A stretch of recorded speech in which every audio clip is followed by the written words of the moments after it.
আজকের ভিডিওতে থাকছে ঢাকা জিয়া উদ্যান বা চন্দ্রিমা উদ্যান বলে আপনারা যেটা চিনে থাকেন সেখানকার সকল অজানা তথ্য এবং জিয়া উদ্যানের কোথায় কি আছে সমস্ত সবকিছু দেখতে পাবেন আজকের এই ভিডিওতে। তো চলুন ভিডিওটা শুরু করা যাক, লেটস গো।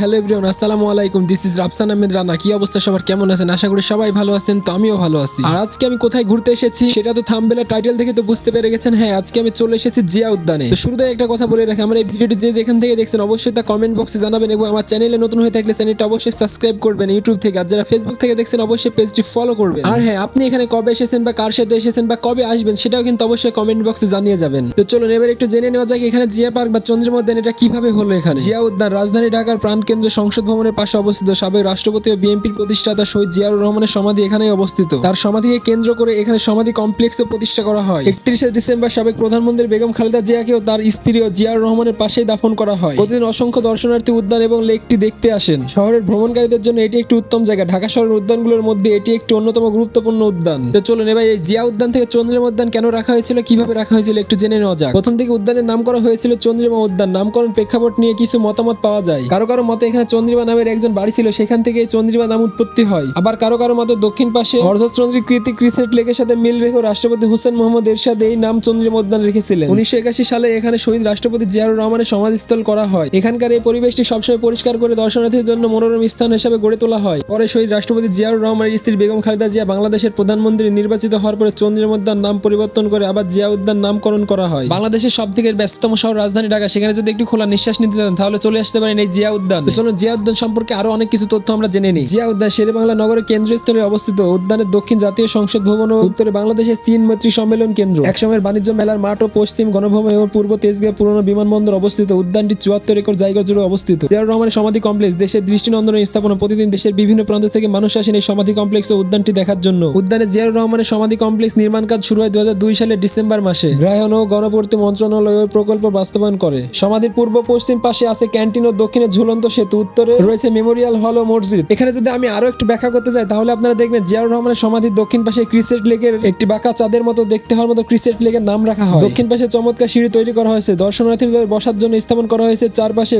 ভেতরে প্রবেশ করার জন্য লেকের মাঝখান দিয়ে তৈরি করা হয়েছে মনোরম ক্রিসেন্ট লেকের ঝুলন্ত সেতু। উদ্যানের ভেতরে প্রবেশ করে ডান হাতে আপনি জিয়া উদ্যান লেখা একটা স্থান পেয়ে যাবেন। এখানে আমি যদি আরেকটু ব্যাখ্যা করে বলতে চাই তাহলে উদ্যানের পূর্ব পশ্চিম চতুরে রয়েছে দুটি সুসজ্জিত বাগান। তাতে আছে বিভিন্ন রকমের ফুল আর পাতাবাহারের সমাহার, যেখানে হাজার হাজার দর্শনার্থী বিভিন্ন শ্রেণীর মানুষ এখানে এসে ফটোশুট বা ভিডিও শুট কিন্তু করে। সপ্তাহে প্রতিদিনই কিন্তু এখানে প্রায় মানুষের সমাগম দেখা যায়, বিশেষ করে শুক্রবারের দিন অনেক বেশি হয়ে থাকে। আর এই যে এখানে দেখতে পাচ্ছেন এটা কিন্তু সেই শহীদ রাষ্ট্রপতি জিয়াউর রহমানের মেমোরিয়াল হল। এছাড়াও জিয়া উদ্যানের বাগানের ভিতরে লাগানো হয়েছে দেশি বিদেশি সবুজ ঘাস ও গাছগোছালি। বাগানের মধ্যে রয়েছে খোলা চত্বর, যা ওপেন থিয়েটার বা পথনাটকের জন্য আদর্শ স্থান। এখানে যদি লক্ষ্য করা যায় তাহলে আরো দেখা যায় এখানে টয়লেট, বিশ্রামাগার, ফাস্টফুডের দোকান ও বিশ্রাম নেওয়ার জন্য চিকিৎসার সব বেঞ্চ আছে। বসার স্থানগুলো সাদা পাথর বসানো হয়েছে। রোদ বৃষ্টিতে দর্শনার্থীর জন্য রয়েছে ছাউনি। সমাধি কমপ্লেক্সে আছে অত্যাধুনিক সিসি ক্যামেরা ও কম্পিউটারের মাধ্যমে নিয়ন্ত্রণ করা যায়। পুরো এলাকাটি নিরাপত্তা ও সাউন্ড সিস্টেম। রাস্তায় লাইট ও পোস্টারের সঙ্গে গোপন সাউন্ড বক্স, যা এখানে আসা দর্শনার্থীদের জন্য নতুন চমক। বক্সগুলোতে বসানো হয়েছে কোরআনের তেলাওয়াত ও দেশাত্মবোধক গান। এই উদ্যানটিতে আরো রয়েছে জিয়াউর রহমানের সমাধি পূর্ব পশ্চিম পাশে। উদ্যানের ভেতরে রয়েছে দুটি পুকুর। পুকুরকে সংস্কার করে দর্শনীয় করার জন্য সানবাঁধানো ঘাট করা হয়েছে। প্রতিদিন ভোর 5টা থেকে সকাল 8টা পর্যন্ত বিভিন্ন দলে বিভিন্ন নামে ভাগ করা হয়েছে। গ্রুপ ভিত্তিক শরীরচর্চা চন্দ্রিমা উদ্যান সার্বিক তত্ত্বাবধানে আছে। আনসার ও স্বরাষ্ট্র মন্ত্রণালয়ের অধীনে আছেন কিছু পুলিশের সদস্য, এখানে কিন্তু সবসময় দায়িত্ব পালন করে যাচ্ছে। আপনি যদি একটু সুন্দর জায়গায় ঘুরতে চান তাহলে চলে আসতে পারেন ঢাকায় এই জিয়া উদ্যানে। তো আজকের এই জিয়া উদ্যানের সমস্ত অজানা তথ্য আপনার কাছে জেনে কেমন লাগলো অবশ্যই তা কমেন্ট বক্সে জানিয়ে যাবেন। আর এই জিয়া উদ্যান এর আগে আমি অনেকবারই এসেছি, কিন্তু ভিডিও নিয়ে আপনাদের মাঝে কখনো তুলে ধরা হয় নাই। আর এই জিয়া উদ্যানটি অনেক সুন্দর একটি পরিবেশের জায়গা, যেখানে সব শ্রেণীর মানুষই কিন্তু এখানে ঘোরাফেরা করতে পারে। সময় কাটানোর জন্য ঢাকার ভিতরে একটা অন্যতম জায়গা এটা একটি। তো ঢাকার ভিতরে যদি আপনার জানার মতো সুন্দর কোনো জায়গা থাকে আমাকে বলতে পারেন, আমি সেখানকার ভিডিও আমি আপনাদের মাঝে দিতে পারবো এবং আমি নিজেও ঘুরতে পারবো। এবং আজকের এই ভিডিওটি কেমন লাগলো আপনাদের মাঝে অবশ্যই তা কিন্তু কমেন্ট বক্সে আমাকে জানিয়ে যাবেন। আসলে ঢাকা শহর আমার কাছে অনেক বেশি ভালো লাগে, তাই প্রতি মাসে একবার হলে কিন্তু আমি ঢাকায় আসি বা অন্যান্য কোথাও কিন্তু ঘুরতে চলে যাই। আমার কাছে ঘোরাঘুরি কোনো বিকল্প নেই, ঘুরতে বের হতে হবেই আমায়। তো তাহলে ভিউয়ার্স, তো আমি আপনাকে সাজেস্ট করছি যদি ঢাকাতে আসেন আপনি আপনার প্রিয় মানুষকে নিয়ে চলে আসতে পারেন এই জিয়া উদ্যানে, যেখানে আসলে মন প্রাণ একদম ফ্রেশ হয়ে যায়। আর এখানে আমার কথা